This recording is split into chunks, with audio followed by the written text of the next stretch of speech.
नमस्कार बच्चों। आज हम सब कक्षा 12वीं की पाठ्यपुस्तक आरोह भाग 2 के काव्यखंड के पाठ 5 सहर्ष स्वीकारा है के कवि गजानन माधव मुक्तिबोध का जीवन परिचय पढ़ेंगे। प्रयोगवादी काव्यधारा के प्रतिनिधि कवि गजानन माधव मुक्तिबोध का जन्म मध्य प्रदेश के ग्वालियर जिले के शिवपुर नामक स्थान पर सन 1917 में हुआ था। 13 नवंबर सन 1917 ईस्वी में हुआ था। इनके पिता पुलिस विभाग में थे, अतः निरंतर होने वाले स्थानांतरण के कारण इनकी पढ़ाई नियमित व व्यवस्थित रूप से नहीं हो पाई। 1954 ईस्वी में इन्होंने नागपुर विश्वविद्यालय से एमए हिंदी विषय के साथ किया और उसे पूरा करने के बाद राजनांद गांव के डिग्री कॉलेज में अध्यापन का कार्य इन्होंने आरंभ किया। इन्होंने अध्यापन, लेखन एवं पत्रकारिता सभी क्षेत्रों में अपनी योग्यता, प्रतिभा एवं कार्यक्षमता का परिचय दिया। मुक्तिबोध को जीवन पर्यंत संघर्ष करना पड़ा और संघर्षशीलता ने इन्हें चिंतनशील एवं जीवन को नए दृष्टिकोण से देखने को प्रेरित किया। 1964 ईस्वी में यह महान चिंतक, दार्शनिक, पत्रकार एवं सजग लेखक तथा कवि इस संसार से चल बसे। इनकी मृत्यु सन 1964 में हो गई। गजानन माधव मुक्तिबोध जी की रचनाएं मुख्य रूप से कविता संग्रह के रूप में रहीं। इनकी कविता संग्रह हैं चांद का मुंह टेढ़ा है, भूरी भूरी खाक धूल। कथा साहित्य में भी इन्होंने अपना अप्रतिम योगदान दिया। काठ का सपना, विपात्र, सतह से उठता आदमी और आलोचना के क्षेत्र में भी इन्होंने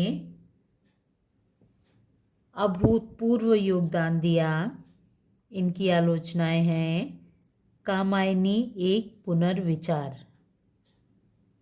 नई कविता का आत्मसंघर्ष, नए साहित्य का सौंदर्य शास्त्र, समीक्षा की समस्याएं, एक साहित्यिक की डायरी, भारत इतिहास और संस्कृति, ये सब इनके आलोचनात्मक लेख रहे हैं।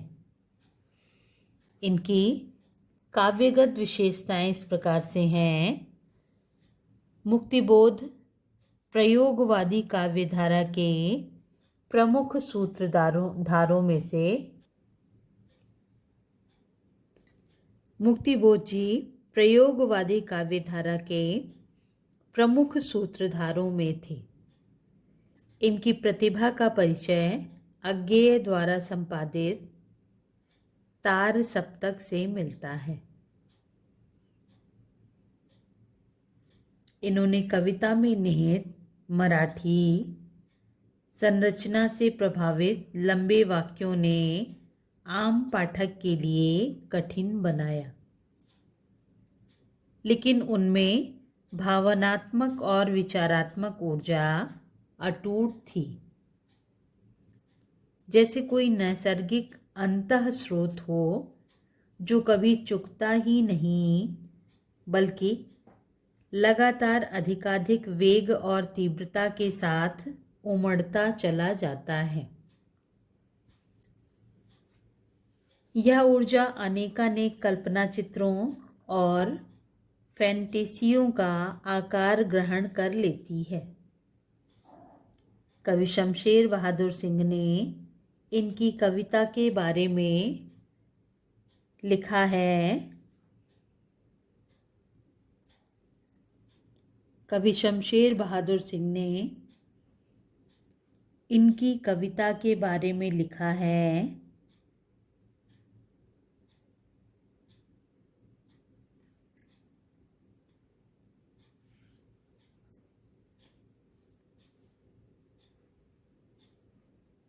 इनकी रचनात्मक ऊर्जा का एक बहुत बड़ा अंश आलोचनात्मक लेखन और साहित्य संबंधी चिंतन में सक्रिय रहा।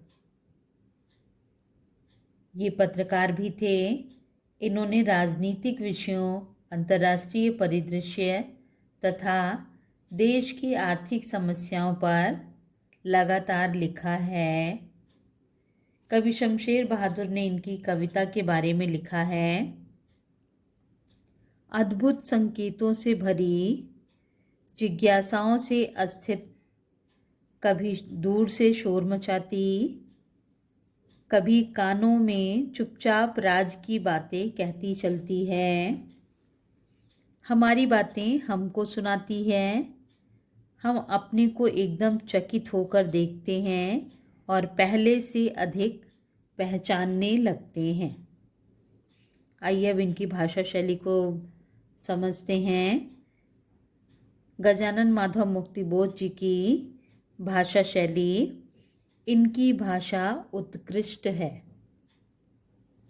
भावों के अनुरूप शब्द गढ़ना और उसका परिष्कार करके उसे भाषा में प्रयुक्त करना भाषा सौंदर्य की अद्भुत विशेषता है। इन्होंने तत्सम शब्दों के साथ साथ उर्दू, अरबी और फारसी के शब्दों का भी प्रयोग किया है।